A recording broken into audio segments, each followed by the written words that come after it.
And welcome back to the VIP Business Talk Show with my co-host Johanne Serpone, and I'm Emilio Zinno. Folks, I'm just going to tone it down on this second segment because something has been bothering me for the longest time in the last couple of years. It's about the whole subject matter on retirement. You know, the famous 65 years of age, Johanne. Mm-hmm. I don't care if you're an American, if you're a Canadian, if you're European, or wherever you may live across the world, everybody seems to have that magic figure, 65 years of age, where they want to retire. Pilots retire at 60 years of age, you know, they stop flying at 60 type of thing. But the big question is, do we have the money, enough money to retire at 65?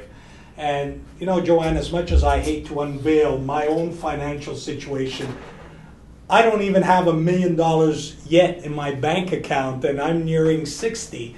So I figured I'm going to have to shoot my mouth off for quite a while longer. And I'm sure most of you, at least 95% of you, I'll bet you any money, don't have that $1 million yet that would make you comfortable enough at 65 to say, I have enough money that I can live off, especially with the impoverished bank lending and, you know, practices where you're making maybe 1%, and, you know, Wall Street boys that are stealing our monies because that's what they do best. That's right, the Wall Street boys. Don't think we don't know what's going on behind closed doors.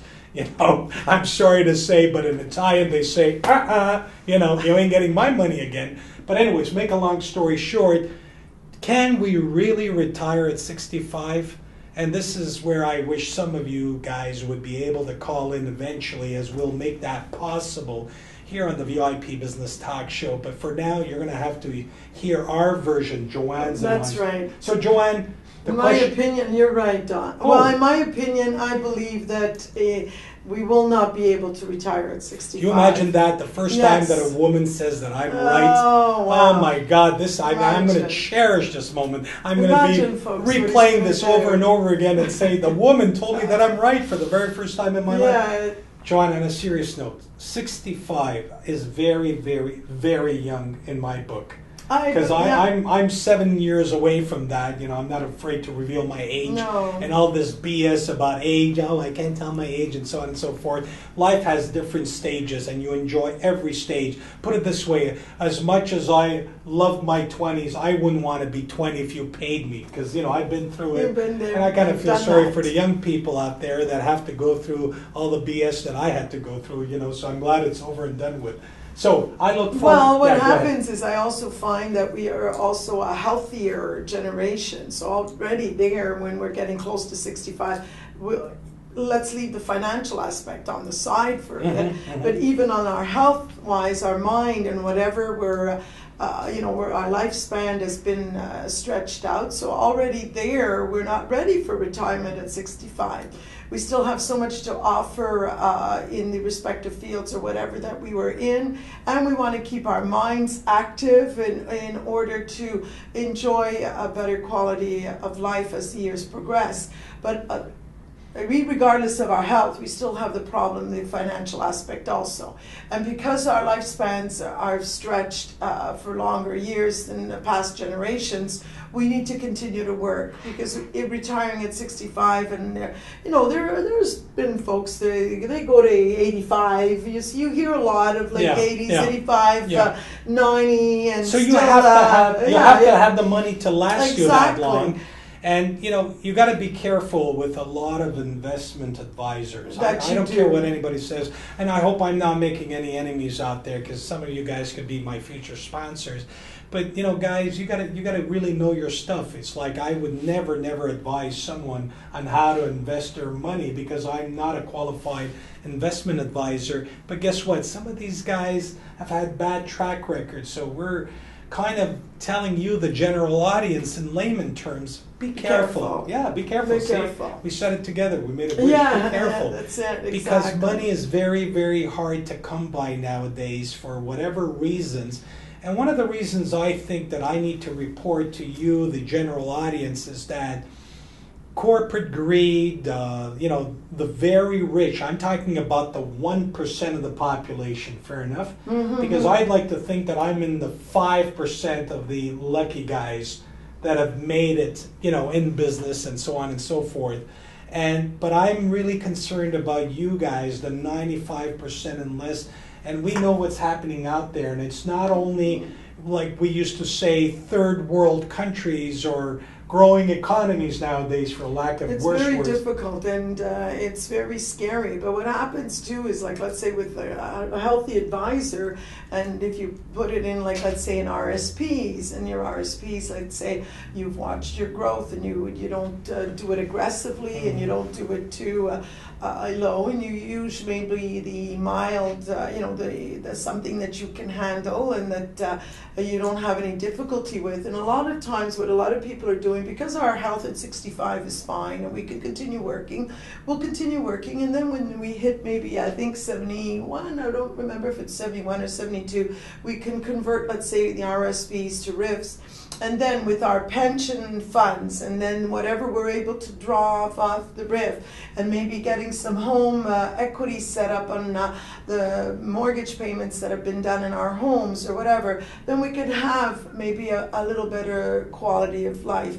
Now, we're not looking so much at when we hit retirement, we're not looking at the aspect of all of a sudden working so hard and hitting millions and then really going off into the sunset here and spending all the millions of our hard labor during the years.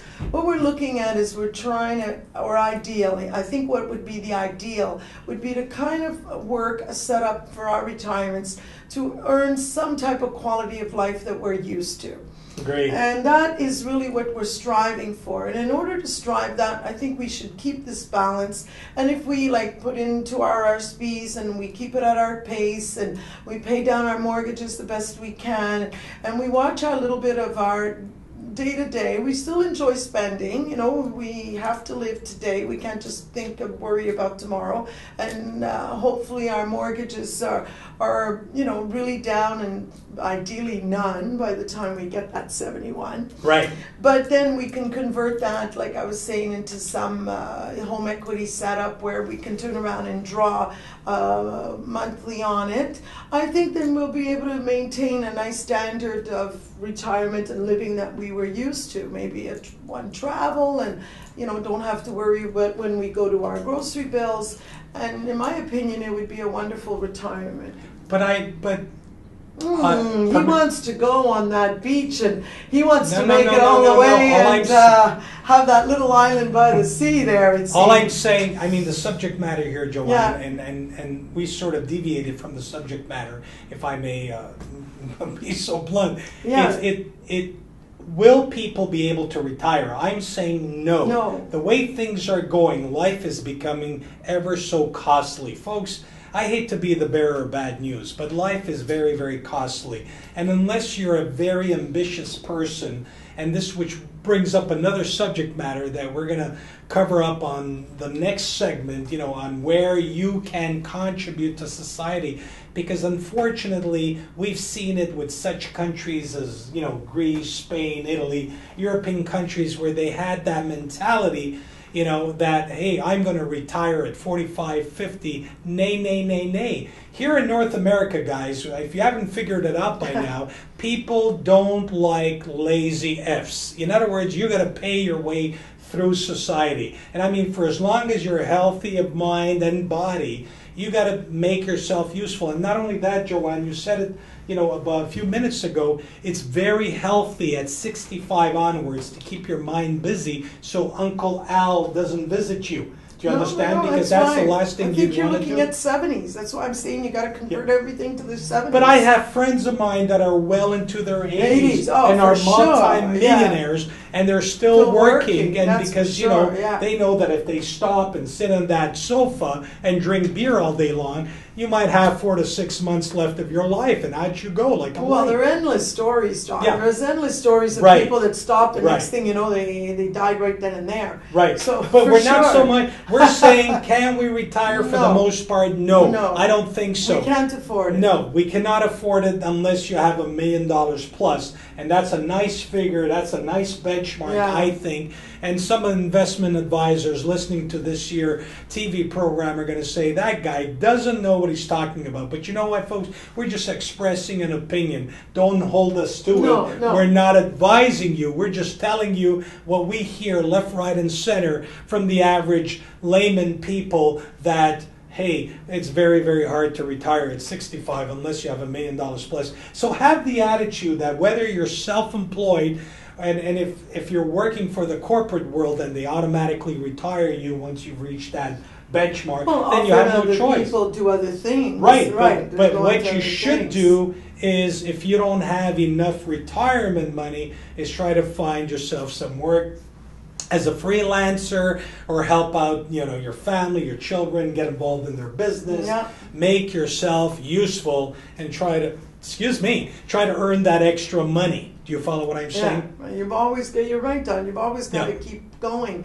Because today the cost of living, just going to a grocery store. Oh, God. Is like if you get your pensions, X amount of dollars, and you've gone to your grocery stores and you've paid your hydro and you've paid your PAL and your cable, next thing you know, your rent, you're done. So, and by the way, have you noticed a lot of retirements, right. like if you haven't done a little bit of planning, which is another part of the, of the folks out there. Not everybody could have a homes or RSPs or whatever other planning for their retirement. So people that are really looking at living from their pensions, it's not possible. Mm-hmm. So they got to continue working. And you know what it is today too? It's also what I've noticed is because we are an aging society, it's also very accepted.